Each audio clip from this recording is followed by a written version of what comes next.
সম্মানিত জুমা জামাতের উপস্থিতি, সর্বাগ্রে সেই মহান রব্বুল আলামিনের শুকরিয়া আদায় করি, যার অশেষ অনুগ্রহে সুস্থ শরীরে জুমার সালাতের জন্য মসজিদে উপস্থিত হওয়ার তৌফিক পেয়েছি, সুযোগ পেয়েছি। তাই সকলেই বলে আলহামদুলিল্লাহ।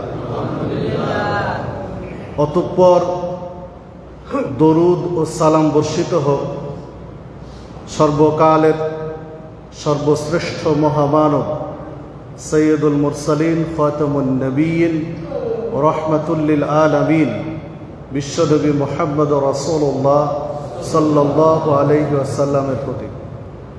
সম্মানিত মুসল্লিবৃন্দ, আমি আপনাদের সামনে কোরআন মাজিদের একটি আয়াত তেলাওয়াত করেছি। রাসূলুল্লাহ সাল্লাল্লাহু আলাইহি ওয়াসাল্লামের মুখনিসৃত বাণীর মধ্যে হতে একটি হাদিস পেশ করেছি। এর আলোকে আজকে আমার আলোচনার বিষয় একজন মুসলিমের জীবনে মসজিদের ভূমিকা। একজন মুসলিমের জীবনে মসজিদ কি ভূমিকা রাখে, কি অবদান রাখে, মসজিদের সাথে আপনার আমার সম্পর্ক কতটা গভীর হওয়া উচিত, মসজিদের সাথে গভীর সম্পর্ক রাখলে আপনি আমি কি প্রতিদান পেতে পারি, এই বিষয়গুলোর উপরে কোরআন, সুন্নাহ এবং পারিপার্শ্বিক কিছু কথা বলে আলোচনার ইতি টানব ইনশাআল্লাহ। ওমা তৌফিকে ইল্লা বিল্লাহ আলাইহি তাওয়াক্কালতু ওয়া ইলাইহি উনীব। সম্মানিত মুসল্লিবৃন্দ, মসজিদ শব্দটি আরবি, যার অর্থ হলো সিজদা দেওয়ার জায়গা। মসজিদ শব্দের অর্থ সিজদা দেওয়ার জায়গা। ইবাদতের জগতে সবচেয়ে গুরুত্বপূর্ণ ইবাদত হচ্ছে সালাত। সালাতের চেয়ে গুরুত্বপূর্ণ ইবাদত আর নেই।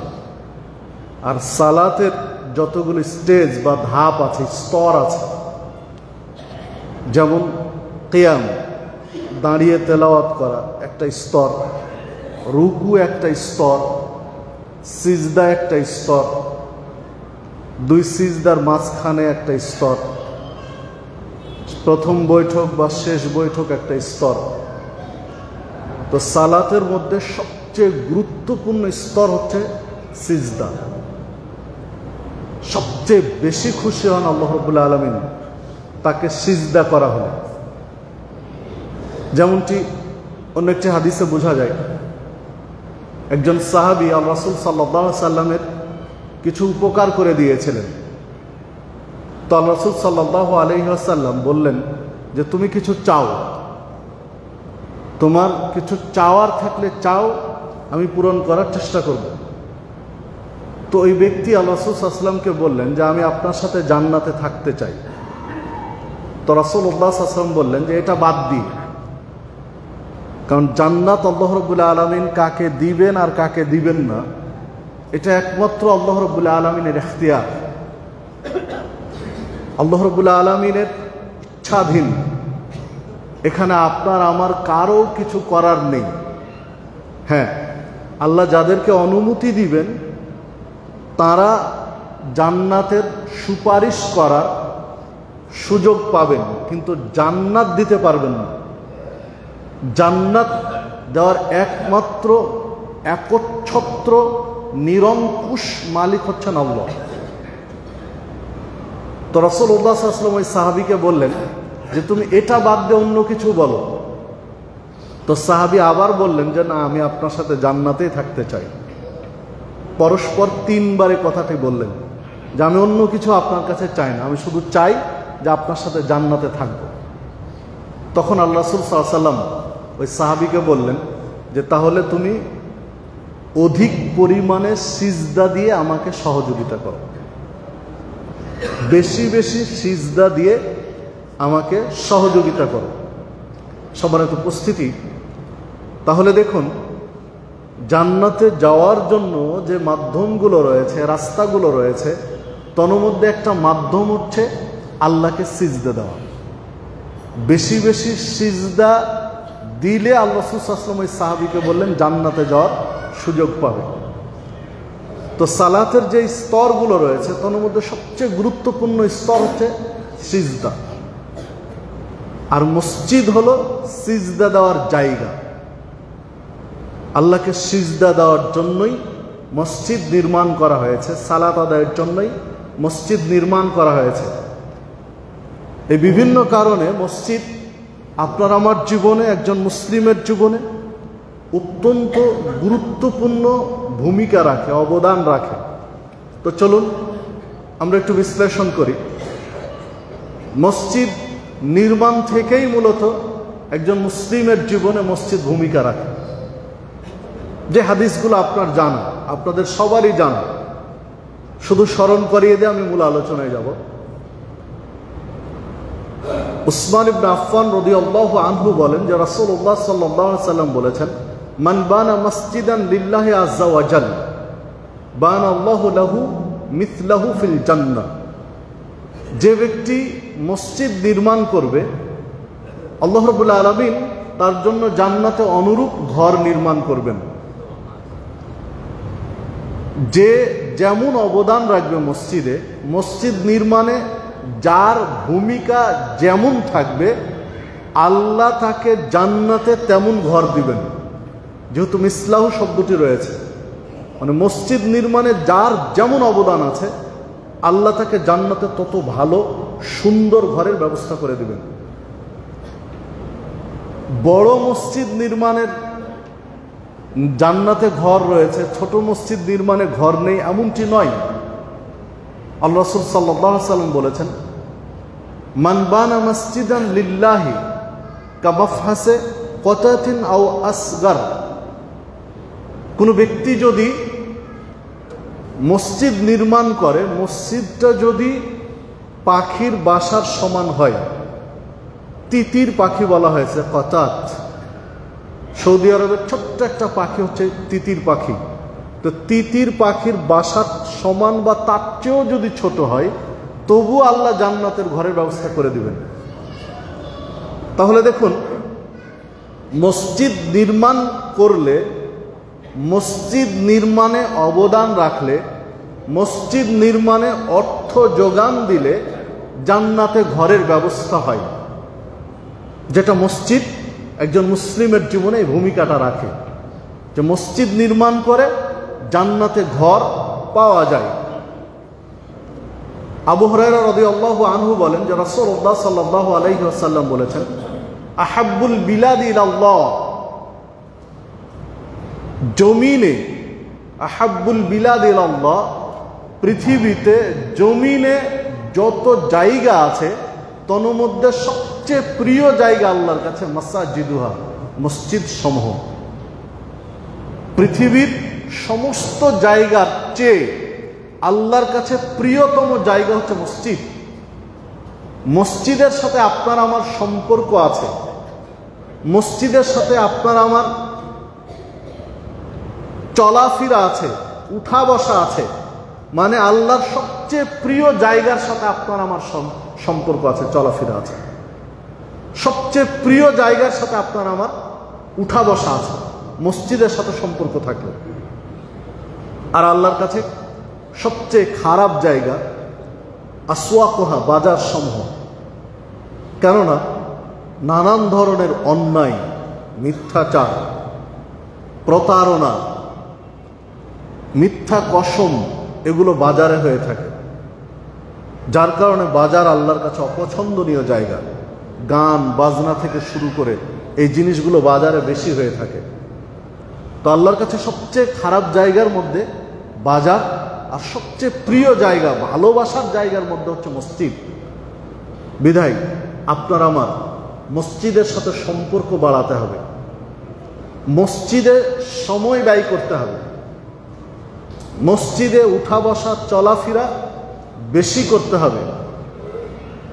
দেখুন, রাসূলুল্লাহ সাল্লাল্লাহু আলাইহি ওয়াসাল্লাম মসজিদে যাতায়াতকারীর ফজিলতের কথা বলেছেন।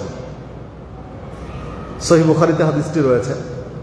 রাসূলুল্লাহ সাল্লাল্লাহু আলাইহি ওয়াসাল্লাম বলেছেন, যে ব্যক্তি সকালে মসজিদে যাতায়াত করে কিংবা সন্ধ্যায়, তার প্রত্যেকটা যাতায়াতের বিনিময়ে আল্লাহ রাব্বুল আলামিন জান্নাতে একটি আপ্যায়নের ব্যবস্থা প্রস্তুত করে রাখেন। মানে একজন ব্যক্তি মসজিদে যতবার যাতায়াত করে, সকালে সাঁঝে যতবার মসজিদে আসে, প্রত্যেকটা যাতায়াতের জন্য আল্লাহ রাব্বুল আলামিন জান্নাতে আপ্যায়নের ব্যবস্থা, মেহমানদারির ব্যবস্থা প্রস্তুত করে রাখেন।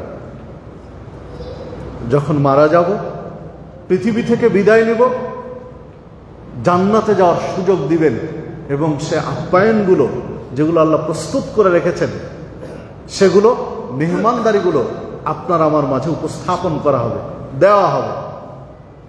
তাহলে মসজিদে যার যাতায়াত যত বেশি, মসজিদে উঠা বসা যার যত বেশি, জান্নাতে তার আতিথেয়তা, আপ্যায়ন, মেহমানদারি তত বেশি।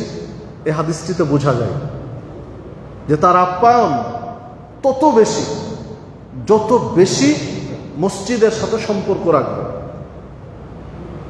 অনেক সময় দূরের মানুষগুলো আসতে একটু অলসতা করি, মসজিদ থেকে একটু দূরে অভিযোগ পেশ করি যে একটু দূরে, যার কারণে সবসময় আসতে পারি না।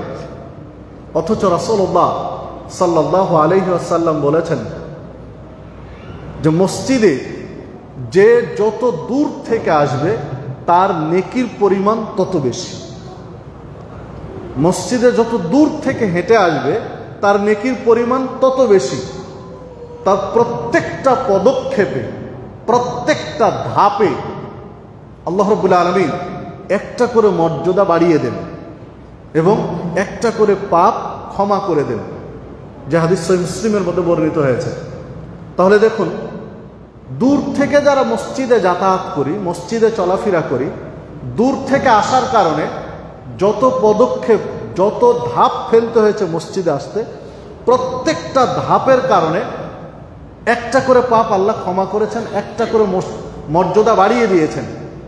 তাহলে দূর থেকে মসজিদে আসতে অলসতা নয়, আন্তরিকতা প্রয়োজন। যত দূর থেকে আসবো আপনার আমার পাপ তত ক্ষমা হচ্ছে। যত দূর থেকে মসজিদে আসবো আপনার আমার মর্যাদার স্তর তত বাড়তে আছে। তাহলে সমস্যা তো নেই, বরং আপনার আমার আরো সুবিধা হচ্ছে। এই জন্য মসজিদে দূর থেকে আসার ক্ষেত্রে অলসতা না করে আরো আন্তরিকতা বাড়ানো প্রয়োজন, আরো আন্তরিকতা দরকার। রাসূলুল্লাহ সাল্লাল্লাহু আলাইহি ওয়াসাল্লাম সাহাবীদের মধ্যে একদিন এক আলোচনায় বলছিলেন যে আমি আল্লাহ রাব্বুল আলামিনকে সর্বোত্তম অবস্থায় স্বপ্নে দেখলাম। সর্বোত্তম অবস্থায় আল্লাহকে আমি স্বপ্নে দেখলাম।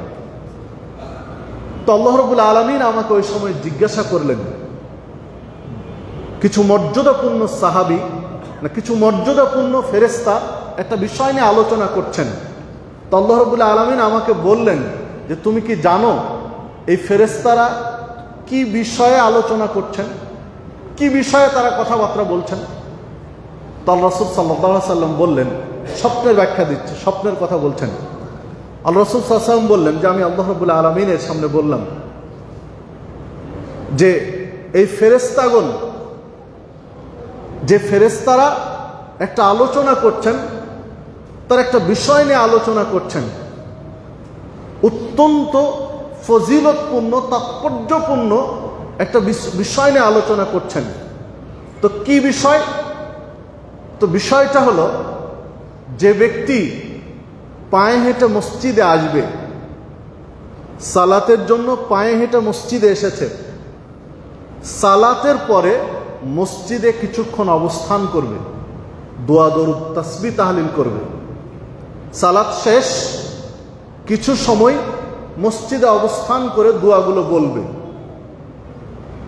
এরপরে ওযু করার সময় কষ্ট হলেও কষ্টের সময় উত্তম রূপে ওযু করবে। এই তিনটা কাজ যে ব্যক্তি করবে, একটা হলো কষ্টের সময় উত্তমভাবে ওযু করা, পায়ে হেঁটে মসজিদে আসা, সালাত শেষে মসজিদে কিছুক্ষণ অবস্থান করে দোয়া দরুদ পেশ করা, তাসবিহ পাঠ করা। ওই ব্যক্তিকে আল্লাহ রাব্বুল আলামিন যতদিন বাঁচিয়ে রাখবেন ততদিন কল্যাণের উপরে বাঁচিয়ে রাখবেন। যখন তার মৃত্যু হবে তখন মৃত্যু হবে কল্যাণের উপরে। এমনকি ওই ব্যক্তিকে আল্লাহ রাব্বুল আলামিন মৃত্যুর পূর্ব মুহূর্তে পাপ থেকে এমন ভাবে মুক্ত করে নেবেন, সদ্য ভূমিষ্ঠ বাচ্চা জন্মের পরের মুহূর্তে যেমন নিষ্পাপ থাকে। সুবহানাল্লাহ, আল্লাহু আকবার। যে হাদিস তিরমিজির মধ্যে বর্ণিত হয়েছে, 3233 নম্বর হাদিস। সম্মানিত উপস্থিতি, তাহলে দেখুন মসজিদের সাথে সম্পর্ক রাখা আপনার আমার জন্য কতটা ফজিলতপূর্ণ। সুন্দরভাবে অজু করে, কষ্টের সময় উত্তমভাবে অজু করে, পায়ে হেঁটে মসজিদে এসে সালাতের পরে কিছু সময় বসে তাসবিহ তাহলিল পাঠ করলাম, কিছু সময় জিকির আজকার করলাম। বিনিময়ে আল্লাহ রাব্বুল আলামিন আপনাকে আমাকে সারা জীবন যতদিন বেঁচে আছি কল্যাণের উপরে রাখবেন। মৃত্যুর পরেও আপনার আমাকে কল্যাণের উপরে রাখবেন। পাপ থেকে মুক্ত করবেন কেবল ভূমিষ্ঠ শিশুর মতোই। সদ্য ভূমিষ্ঠ শিশু যেমন নিষ্পাপ, আপনাকে আমাকে পাপ থেকে অনুরূপী মুক্ত করে দিবেন। বিধায় আপনার আমার মসজিদের সাথে সম্পর্ক আরো গভীর করা উচিত। রাসূলুল্লাহ সাল্লাল্লাহু আলাইহি ওয়াসাল্লাম বললেন, বাড়িতে কিংবা বাজারে কোনো ব্যক্তি সালাত আদায় করে আর যদি মসজিদে এসে সালাত আদায় করে, তাহলে বাড়িতে কিংবা বাজারে যে সালাত আদায় করেছে মসজিদে জামাতে সালাত আদায় করার কারণে 25 গুণ নেকি আল্লাহ বাড়িয়ে দেন। জোহরের সালাত, আসরের সালাত, মাগরিব, এশা, ফজরের সালাত, যে সালাত আমি বাড়িতে আদায় করলাম, ফরজ সালাতটা আমি বাড়িতে আদায় করলাম, যে নেকিটা পাওয়া যাবে বাজারে আদায় করলাম, যে নেকিটা পাওয়া যাবে ওই সালাতটাই যখন মসজিদে এসে জামাতে সালাতটা আদায় করব, তখন এটার নেকি 25 গুণ বেড়ে যায়।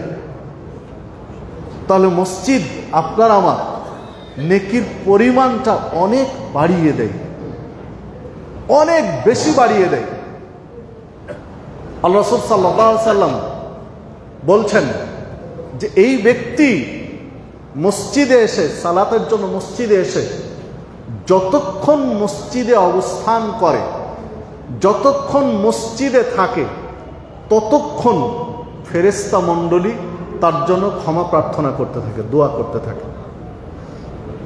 মসজিদ থেকে তাড়াহুড়া করে তাড়াতাড়ি বের হওয়ার মানসিকতা না রেখে মসজিদে একটু বেশি সময় থাকার মানসিকতা রাখা উচিত। কারণ তাড়াতাড়ি বের হয়ে জরুরি থাকলে, জরুরি কোনো কাজ থাকলে সেটা ভিন্ন কথা। জরুরি কাজ নেই, তাড়াহুড়া করে বের হয়ে গেলাম মানে ফেরেশতাদের দোয়া শেষ হয়ে গেল। যখনই মসজিদ থেকে বের হয়ে গেলাম, তারা যে ক্ষমা প্রার্থনা করছিলেন আপনার আমার জন্য, সেখান থেকে আমি মাহরুম হলাম, বঞ্চিত হলাম। কিন্তু মসজিদে যদি আমি আরো কিছুক্ষণ থাকি, আরো 5টা মিনিট অপেক্ষা করি, আরো 10 মিনিট অপেক্ষা করি, তাহলে বিনিময়ে আপনার আমার আমলনামায় নেকি বাড়তে আছে, ফেরেশতাদের ক্ষমা প্রার্থনা চলমান আছে, চলতে আছে, চলমান আছে। বিধায় মসজিদে বেশি বেশি অবস্থান করা দরকার, মসজিদে থাকা দরকার, সময় সুযোগ হলেই মসজিদে সময় দেওয়া দরকার। রাসূলুল্লাহ সাল্লাল্লাহু আলাইহি ওয়াসাল্লাম বলেছেন, 3 ব্যক্তি আল্লাহর জিম্মেদারির মধ্যে থাকেন, আল্লাহর দায়িত্বের মধ্যে থাকেন। আল্লাহ তাদের জন্য জিম্মেদারি নিয়েছেন 3 ব্যক্তির জন্য। তার মধ্যে একজন ব্যক্তি হচ্ছেন মুজাহিদ ফি সাবিলিল্লাহ, আল জিহাদ ফি সাবিলিল্লাহ। আল্লাহর সন্তুষ্টির জন্য জমিনে আল্লাহর দ্বীন কায়েমের জন্য যারা জিহাদে বের হয়েছেন, এই ব্যক্তি শহীদ হবেন, মৃত্যুবরণ করবেন, কিংবা বিজয়ী বেশে বাড়িতে ফিরে আসবেন। মৃত্যুবরণ করা, শহীদ হওয়া অথবা বাড়িতে ফিরে আসা পর্যন্ত আল্লাহর জিম্মেদারির মধ্যে রয়েছেন।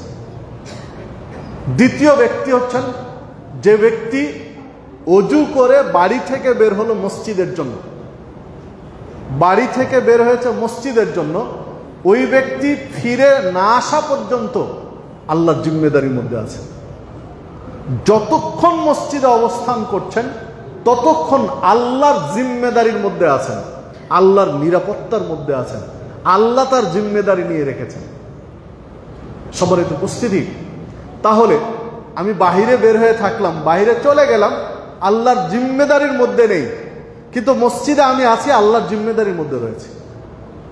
মসজিদে যতক্ষণ আমি অবস্থান করছি আল্লাহর জিম্মেদারির মধ্যে রয়েছে, আল্লাহ জিম্মেদারি নিয়েছেন। মসজিদ তো আপনার আমার জীবনের ভূমিকাটা রাখছে, তাহলে মসজিদের প্রতি আপনার আমার আন্তরিকতা, সময় দেওয়ার জন্য আন্তরিকতা থাকা দরকার। যত বেশি অবস্থান করব মসজিদে তত নেকি আপনার আমার বাড়তে আছে। তৃতীয় ব্যক্তির কথা বললেন, যেই ব্যক্তি সালাম দিয়ে তার গৃহে প্রবেশ করে, ঘরে প্রবেশ করে, যতক্ষণ পর্যন্ত ওই ঘরে অবস্থান করে আল্লাহর জিম্মেদারির মধ্যে অবস্থান করে। সুবহানাল্লাহ। সম্মানিত উপস্থিতি, তাহলে দেখুন দুইটি বিষয় এই হাদিস থেকে আপনার আমার, যে মসজিদে যতক্ষণ অবস্থান করব ততক্ষণ আল্লাহর জিম্মেদারির মধ্যেই রয়েছে, আল্লাহর নিরাপত্তার মধ্যে রয়েছে। সালাম দিয়ে বাড়িতে প্রবেশ করে যতক্ষণ বাড়িতে অবস্থান করব আল্লাহর জিম্মেদারির মধ্যে রয়েছে, আল্লাহর নিরাপত্তার মধ্যে রয়েছে।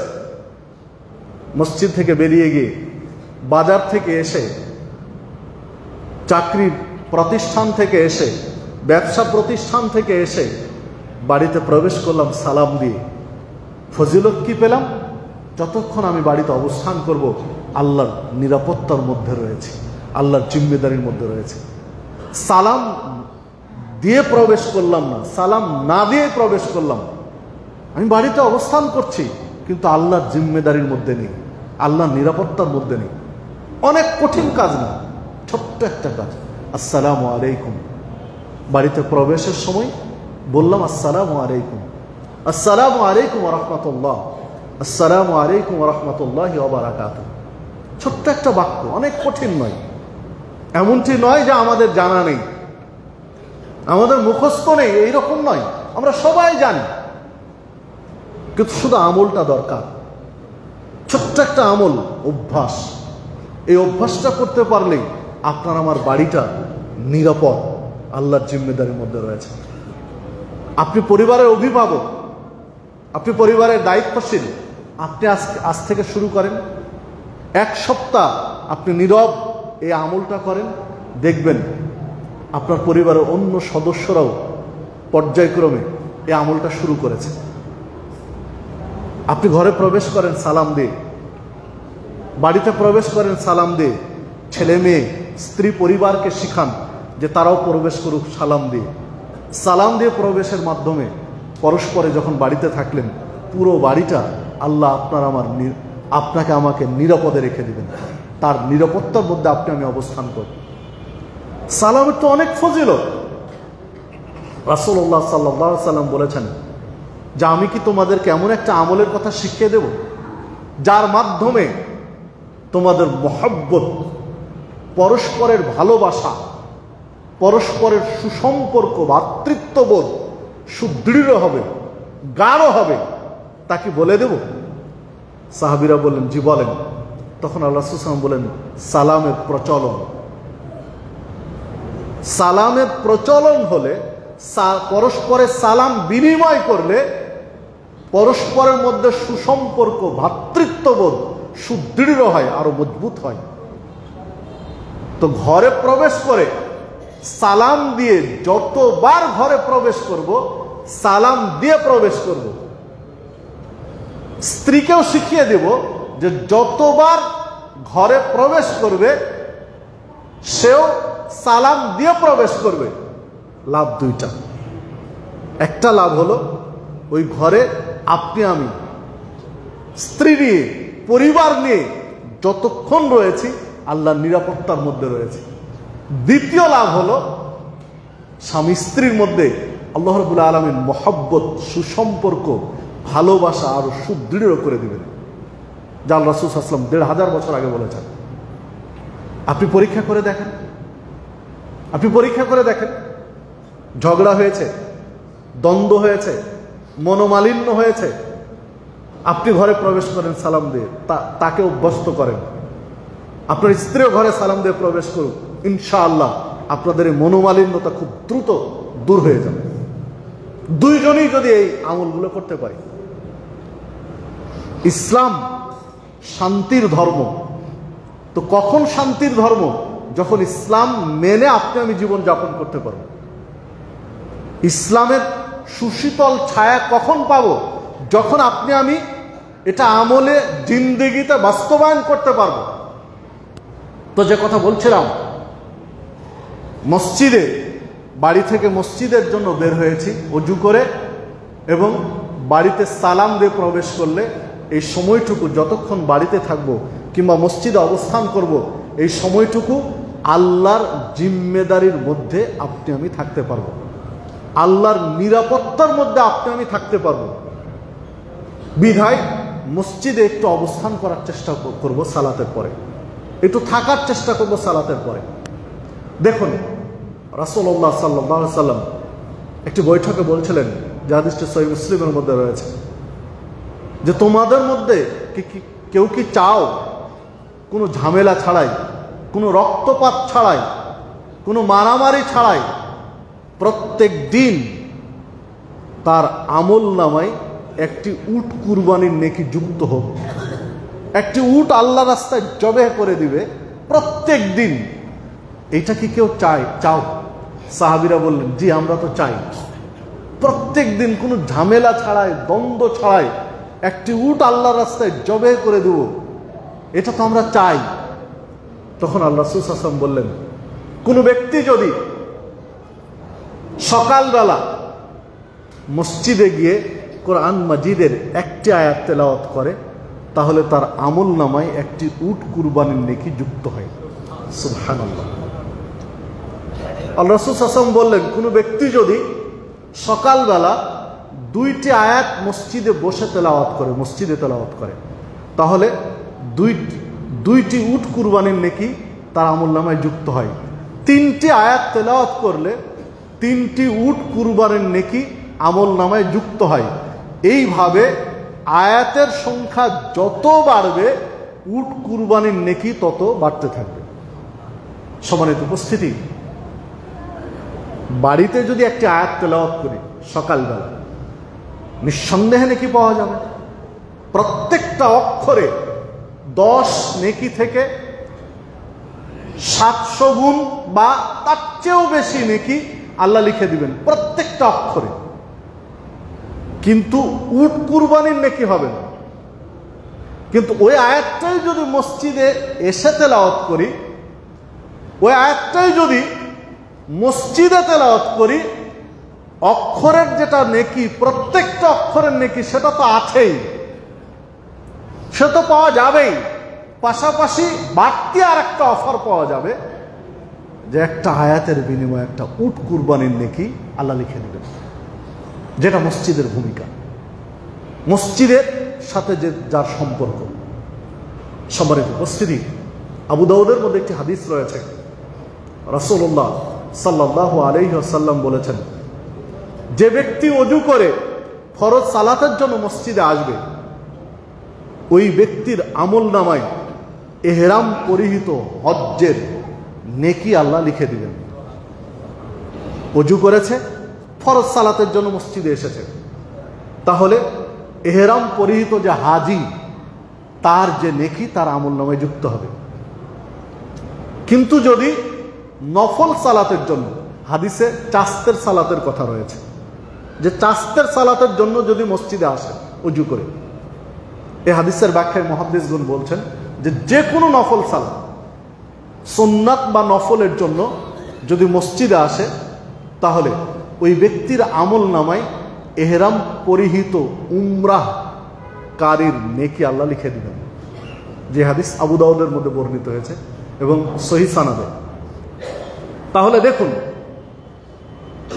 ফরজ সালাত যদি মসজিদে আদায় করি, ওযু করেছি বাড়িতে, মসজিদে আসলাম ফরজ সালাতের জন্য, ইহরাম পরিহিত হাজ্জির যে নেকি সেটা আপনার আমার আমল নামায় যুক্ত হচ্ছে।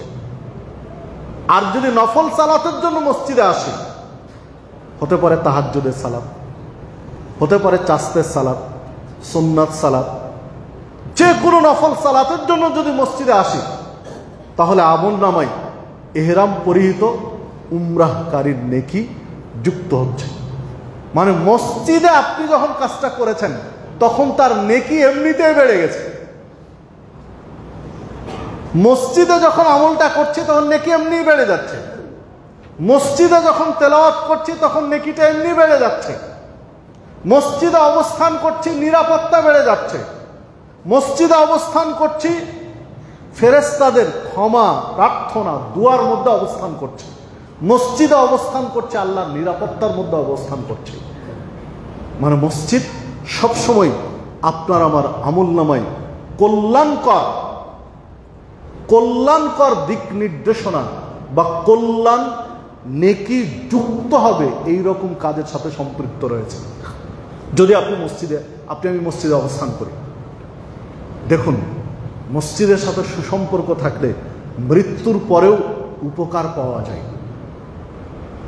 তাবারানি মুজামুল আওসাতের মধ্যে একটি হাদিস রয়েছে, ৯৪৩৮ নম্বর হাদিস। রাসূলুল্লাহ সাল্লাল্লাহু আলাইহি ওয়াসাল্লাম বলেছেন, একজন ব্যক্তি যখন মৃত্যুবরণ করে, মারা যায়, তাকে কবরস্থ করা হয়, দাফন করে দেওয়া হয়। তার সওয়াল জবাব, প্রশ্ন উত্তর হয়ে গেল। আল্লাহ রাব্বুল আলামিনের নির্দেশে আযাবের ফেরেশতা কবরে আসেন। আযাবের ফেরেশতা কবরে এসে প্রথমেই প্রবেশ করতে চান মাথার কাছ দিয়ে। হাদিসে যেটা বোঝা যায়, আযাবের ফেরেশতা কবরে এসে সর্বপ্রথম মাথার কাছ দিয়ে কবরে প্রবেশ করে।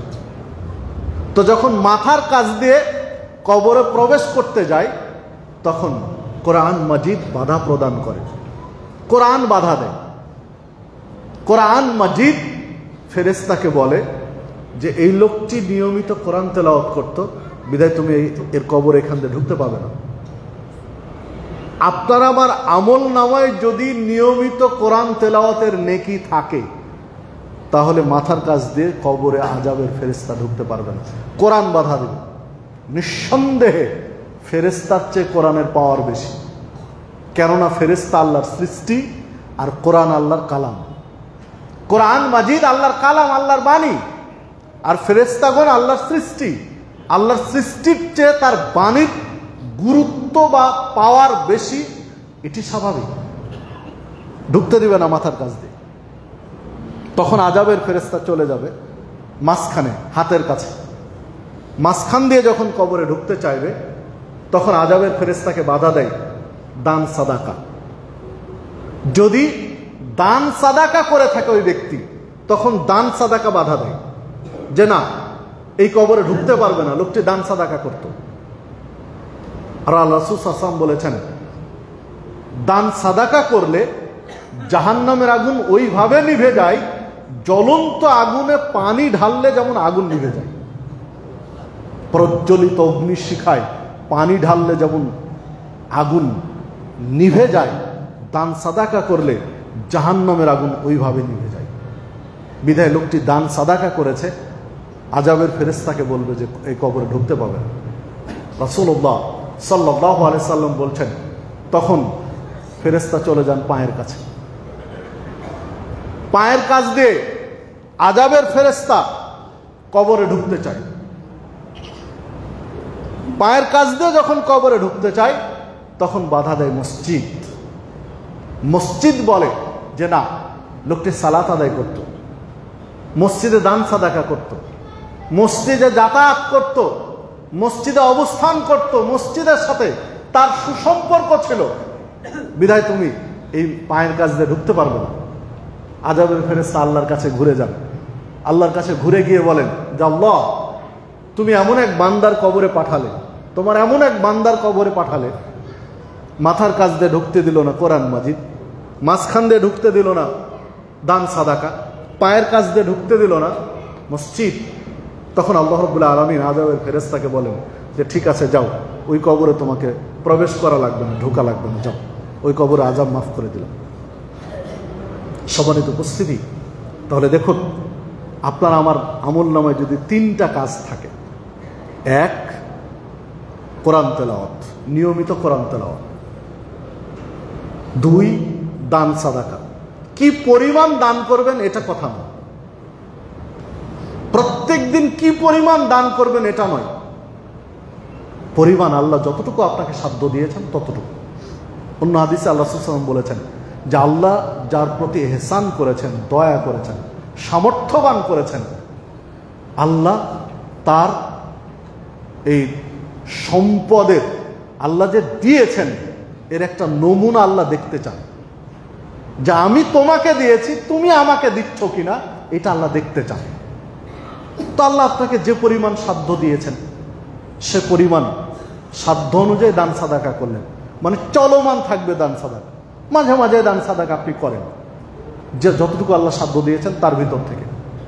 আর 3 নম্বর হলো মসজিদের সাথে সম্পর্ক, মসজিদে সালাত পড়া, মসজিদে অবস্থান করা, মসজিদে যাতায়াত করা, মসজিদের প্রতি মহব্বত, মসজিদে দান সাদাকা করা, মসজিদের সাথে সুসম্পর্ক। এই 3টা কাজ যদি আমল নামায় থাকে তাহলে আপনার আমার কবরে আযাবের ফেরেশতা প্রবেশ করতে পারবে না, যেটা হাদিসে স্পষ্ট হয়। অবশ্য আরেকটি হাদিস পাওয়া যায় সহিহ বুখারীতে মুসনাদ আহমদের মধ্যে রয়েছে, মিশকাতের 1542 নম্বর হাদিস। ওই হাদিসে বোঝা যায় 2 হাদিসের সমন্বয়ে যারা নিয়মিত কোরআন তেলাওয়াত করে তাদের জন্য কবরের প্রশ্নের উত্তর দেওয়া সহজ, আর যারা কোরআন তেলাওয়াত জানে না, করে না, মানে না, তাদের জন্য কবরের সওয়াল জবাবও কঠিন। যাক, ওটা আজকে আমার বিষয় নয়, বিদায় বিষয়ে আমি যেতেও চাচ্ছি না। তো যে কথা বলছিলাম, মসজিদের সাথে সুসম্পর্ক থাকলে, দান সাদাকা থাকলে, কোরআন তেলাওয়াত থাকলে আপনার আমার কবর সুসংগত থাকবে, সুরক্ষিত থাকবে আযাব থেকে। তাহলে মসজিদের সাথে সুসম্পর্ক আপনার আমার থাকা প্রয়োজন। 7 শ্রেণীর ব্যক্তিকে আল্লাহ রাব্বুল আলামিন আরশের ছায়াতলে জায়গা দিবেন, যে বিচারের মাঠে আরশের ছায়া ব্যতীত আর কোনো ছায়া নেই। সূর্য মাথার 1 মাইল বা 2 মাইল উপরে থাকবে, ঘামে মানুষের পাপ অনুযায়ী, অপরাধ অনুযায়ী ঘাম বের হবে, কারো হাঁটু, কারো টাকনু, কারো কোমর, বুক, গলা, নাক, কেউ হাবুডুবু খাবে। অপরাধ যত বেশি তত বেশি ঘাম ঝরতে থাকবে, মানে তাপ, সূর্যের তাপ তত বেশি তার উপরে পড়বে। সেই দিন আরশের ছায়া ব্যতীত আর কোনো ছায়া নেই। 7 শ্রেণীর মানুষকে আল্লাহ রাব্বুল আলামিন হাসরের ময়দানে আরশের ছায়াতলে জায়গা দিবেন। তন্মধ্যে 1 শ্রেণী হচ্ছে রজুলুন কলবুহু মুআল্লাকুন ফিল মাসাজিদ, যার অন্তরটা মসজিদের সাথে লটকি আছে, ঝুঁকে আছে, মসজিদের সাথে ঝুঁকে আছে অন্তর। মসজিদ থেকে বের হয়ে অপেক্ষায় থাকে আবার কখন মসজিদে যাব। জোহরের সালাত পড়ে বের হয়ে অপেক্ষায় থাকে, ঘড়ি দেখতে থাকে, কান খাড়া করে থাকে কখন আসর হবে, আজান হবে কখন আসর। আসর পড়ে মাগরিবের অপেক্ষায় থাকে, মাগরিব পড়ে এশার অপেক্ষায় থাকে, এশা পড়ে গিয়ে ফজরের অপেক্ষায় থাকে। ঘুম ভাঙলে ঘড়ি দেখে কয়টা বাজে। মানে মসজিদের সাথে অন্তরটা ঝুলে আছে, ঝুঁকে আছে মসজিদের দিকে। এই ব্যক্তিকে আল্লাহ রাব্বুল আলামিন আরশের ছায়াতলে জায়গা দিবেন। হাসরের ময়দানে বিচারের কঠিন মুহূর্তে এই ব্যক্তিকে আল্লাহ ডেকে নিয়ে আরশের ছায়াতলে জায়গা দিবেন। সুবহানাল্লাহ। সম্মানিত উপস্থিতি, তাহলে দেখুন, মসজিদের সাথে সুসম্পর্ক আপনার আমার যত বেশি, মসজিদের সাথে সম্পর্ক যত গাঢ় হবে, পরকাল, হাসরের মাঠ, কবর, নিরাপত্তা, দুয়া তত বেশি বাড়তে থাকবে, তত বেশি বাড়তে থাকবে। তাই আসুন আমরা প্রত্যেকেই মসজিদের সাথে সুসম্পর্ক রাখি, সালাত আদায় করি, মসজিদে একটু অবস্থান করি, মসজিদে কোরআন মাজিদ তেলাওয়াত করি। মসজিদের দেখুন ফজিলত, ফজরের সালাত আদায় করে ওই জায়গাতে বসেই যদি তাসবিহ তাহলিল জিকির আজকার করে, কোন পর্যন্ত? সূর্য উঠে যাওয়া পর্যন্ত। সূর্য কমপ্লিট উঠে গেল তখন 2 রাকাত সালাত আদায় করে ইশরাকের, তাহলে তার আমল নামায় একটি কবুল হজ এবং উমরার নেকি আল্লাহ লিখে দেবেন। তাহলে কোনো সময় লস নেই। তবে মসজিদে অবস্থানটা যেন স্রেফ দুনিয়াবি গল্প গুজব এগুলোতে না হয়, সম্পর্কটা যেন পরকালের হয়। যতক্ষণ মসজিদে অবস্থান করলাম, কোরআন মাজিদ তেলাওয়াত করলাম, জিকির আজকার করলাম, তাসবিহ তাহলিল করলাম, না হলে দ্বীনি আলোচনা করলাম, কল্যাণমুখী দ্বীনি আলোচনা, আখেরাতমুখী আলোচনাও হতে পারে, সমস্যা নেই। তাহলে যতক্ষণ অবস্থান করব ততক্ষণ আল্লাহর জিম্মেদারির মধ্যে থাকবো, ফেরেশতাদের দোয়া পেতে থাকবো, ক্ষমা পেতে থাকবো, নেকি বাড়তে থাকবে, কমতে থাকবে না। আসুন আপনি আমি সকলেই মসজিদের সাথে সুসম্পর্ক গড়ি। ছোট ছোট ছেলে মেয়েদেরকে, বাচ্চাদেরকে 6 বছর 7 বছর তাদেরকে মসজিদ মুখী করি, মসজিদের সাথে নিয়ে আসি। 7 বছরের পর থেকে অবশ্যই মসজিদের সাথে নিয়ে আসি, মসজিদের সাথে সম্পর্ক গড়ুক ছোট থেকেই। 7 বছরের বাচ্চা মসজিদে যদি আসে তাহলে বিরক্ত হওয়া উচিত নয়। অনেকেই মুরব্বীরা অনেক সময় বিরক্ত হয়ে যায়, এটা অন্যায়, বিরক্ত হওয়া যাবে না। ছোট মানুষ 7 বছর 8 বছর 9 বছর বয়স, তারা একটু দৌড়ঝাঁপ করবেই, দু একটা সাউন্ড জোরে হয়ে যাবে, এটাই স্বাভাবিক, কিন্তু এটা বিরক্ত হওয়া যাবে না। যদি তাকে আপনি বিরক্ত হয়ে বকা দিয়ে সরিয়ে দেন তাহলে মসজিদ থেকে সে দূরে সরে যাচ্ছে। আল্লাহ রাসূল সাল্লাল্লাহু আলাইহি সাল্লামের যুগে, সাহাবায়ে কেরামের যুগে ছোট ছোট বাচ্চারা আসতেন। 8 বছরের বাচ্চা দীর্ঘদিন সালাতে ইমামতি করেছেন, যে হাদিস সহিহ বুখারীতে। একদিন 2 দিন না, দীর্ঘদিন 8 বছরের বাচ্চা সালাতে ইমামতি করেছেন। তাহলে ছোটদেরকেও মসজিদে আসার সুযোগ দিতে হবে। তারা একটু বিরক্ত হলে, বিরক্ত করলে বিরক্ত না হয়ে বুঝাতে হবে। মসজিদের গুরুত্ব তাৎপর্য তাদেরকে বুঝাতে হবে, আদর স্নেহ ভালোবাসা দিয়ে জয় করতে হবে। আল্লাহ রাব্বুল আলামিন আমাদের সকলকে মসজিদ মুখী হওয়ার তৌফিক দান করুন। আল্লাহ রাব্বুল আলামিন আমাদের সকলকে মসজিদের কল্যাণের মধ্যে জীবন যাপন করার তৌফিক দান করুন।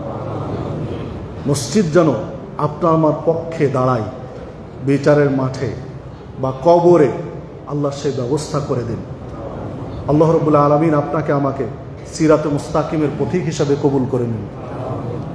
আল্লাহ রাব্বুল আলামিন আপনাকে আমাকে জান্নাতি ব্যক্তিদের তালিকা অন্তর্ভুক্ত করে নিন।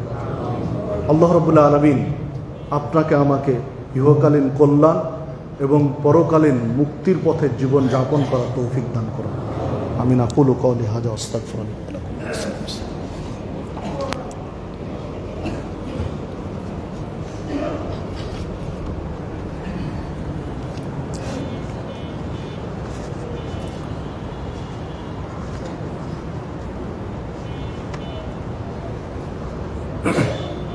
মৃত মোহাম্মদ শের মোহাম্মদের পরিবারের পক্ষ থেকে 1 লক্ষ টাকা মসজিদে দান করেছেন। আপনাদের কাছে দোয়া চাইছেন, দোয়া করবেন আল্লাহ রাব্বুল আলামিন যেন যে উদ্দেশ্যে দান করেছেন কবুল করেন। চিনাদি মহল্লার নাজিম উদ্দিনের ছোট ছেলে তাকবীর হোসেন কোরআনের হাফেজ হয়েছে, সেও দোয়া চেয়েছে, তার জন্য দোয়া করবেন আল্লাহ রাব্বুল আলামিন যেন কোরআন মাজিদের খেদমতের জন্য তাকে কবুল করে নেন। নাহমাদুহু ওয়া নুসাল্লি আলা রাসূলিহিল কারীম। আউযু বিল্লাহি মিনাশ শাইতানির রাজীম। মা কানা মুহাম্মাদুন আবা আহাদিম মির রিজালিকুম ওয়ালাকিন রাসূলুল্লাহি ওয়া খাতামান নাবিয়্যিন ওয়া কানা আল্লাহু বিকুল্লি শাইইন আলীমা। ইন্নাল্লাহা ওয়া মালাইকাতাহু ইউসাল্লুনা আলান নবী ইয়া আইয়ুহাল্লাযীনা আমানু সাল্লু আলাইহি ওয়া সাল্লিমু তাসলিমা। আল্লাহুম্মা সাল্লি আলা মুহাম্মাদ ওয়া আলা আলি মুহাম্মাদ কামা সাল্লাইতা আলা ইব্রাহিম وعلى آل إبراهيم إنك حميد مجيد. اللهم بارك على محمد وعلى آل محمد كما باركت على إبراهيم وعلى آل إبراهيم إنك حميد مجيد. اللهم انصر من نصر دين محمد صلى الله عليه وسلم واجعلنا منهم واخذل من خذل دين محمد صلى الله عليه وسلم ولا تجعلنا منهم. اللهم انصر الإسلام والمسلمين واخذل الكفرة اليهود والنصارى المشركين. اللهم اعز الإسلام والمسلمين واخذل الكفرة اليهود والنصارى المشركين. عباد الله رحمكم الله، إن الله يأمركم بالعدل والإحسان وإيتاء ذي القربى وينهى عن الفحشاء والمنكر والبغي يعظكم لعلكم تذكرون. ولا ذكر الله تعالى أولى وأفضل وأتم وأهم وأكبر.